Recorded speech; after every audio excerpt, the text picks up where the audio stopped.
नमस्ते मित्रों। आज हम अगहन मास के कृष्ण पक्ष के गणेश चतुर्थी की व्रत की कथा सुनेंगे। महाराज दशरथ की कथा।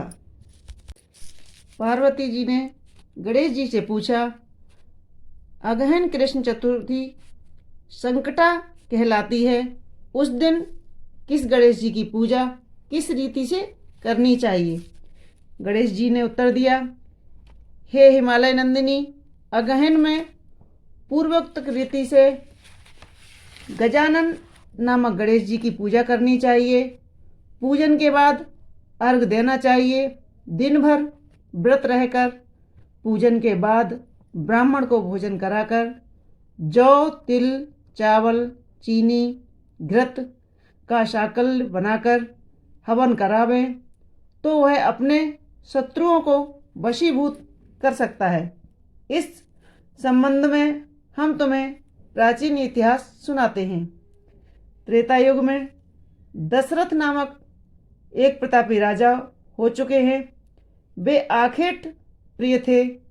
एक बार अनजाने में ही उन्होंने श्रवण नामक ब्राह्मण का शिकार करने में वध कर दिया।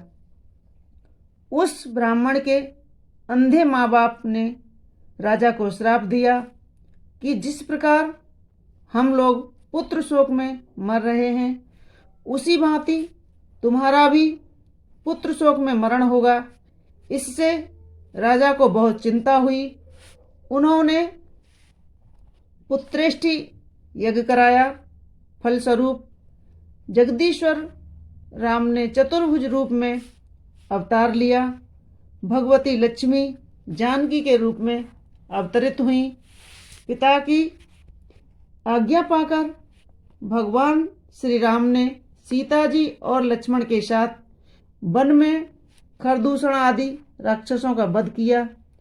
इससे क्रोधित होकर लोगों को रुलाने वाले रावण ने सीता जी का अपहरण कर लिया। सीता जी के वियोग में भगवान श्री रामचंद्र जी ने पंचवटी का त्याग कर दिया था और ऋषमुख पर्वत पर पहुंचकर श्री सुग्रीव जी के साथ मैत्री की। तत्पश्चात सीता जी की खोज में हनुमान जी आदि वानर तत्पर हुए। ढूंढते ढूंढते वानरों ने गीधराज संपाति को देखा। इन वानरों को देखकर संपाति ने पूछा कि तुम लोग कौन हो? इस वन में कैसे आए हो? तुम्हें किसने भेजा है? यहाँ पर तुम्हारा आना किस प्रकार हुआ है? संपाति की बात सुनकर वानरों ने उत्तर दिया कि भगवान विष्णु के अवतार दशरथ नंदन श्री रामचंद्र जी की भार्या सीता जी और लक्ष्मण जी के साथ दंडक वन में आए हैं। वहाँ पर उनकी पत्नी सीता जी का अपहरण कर लिया गया है। हे मित्र, इस बात को हम लोग नहीं जानते हैं कि सीता जी कहाँ पर हैं। उनकी बात सुनकर संपाति ने कहा, तुम सब रामचंद्र के सेवक होने के नाते हमारे मित्र हो। जानकी जी का जिसने हरण किया है और वह जिस स्थान पर हैं वह मुझे मालूम है। सीता जी के लिए मेरा छोटा भाई जटायु अपने प्राण गंवा चुका है। श्री रामचंद्र जी के चरण कमल का स्मरण कर हमारे भाई ने अपना शरीर त्यागा है। यहाँ से थोड़ी ही दूर पर समुद्र है और समुद्र के उस पार राक्षस नगरी है। वहाँ अशोक के पेड़ के नीचे सीता जी बैठी हुई हैं। आप लोग देखिए, रावण द्वारा अपहरण सीता जी अभी भी मुझे दिखाई दे रही हैं। मैं आपसे सत्य कह रहा हूँ कि सभी वानरों में हनुमान जी अत्यंत पराक्रमशाली हैं, अतः उन्हें वहाँ जाना चाहिए। केवल हनुमान जी ही अपने पराक्रम से समुद्र लांघ सकते हैं, अन्य कोई भी इस कार्य को नहीं कर सकता।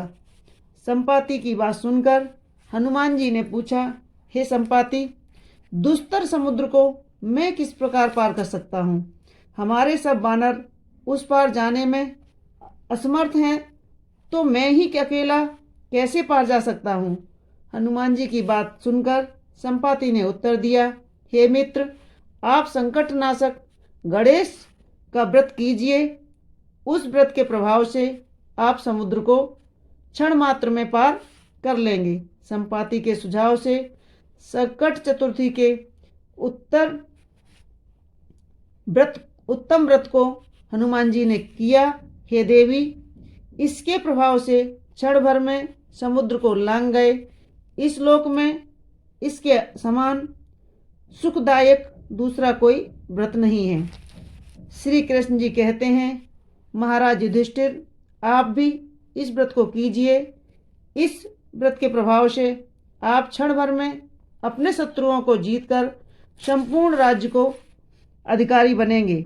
भगवान श्री कृष्ण के वचन सुनकर युधिष्ठिर ने गणेश चतुर्थी का व्रत किया।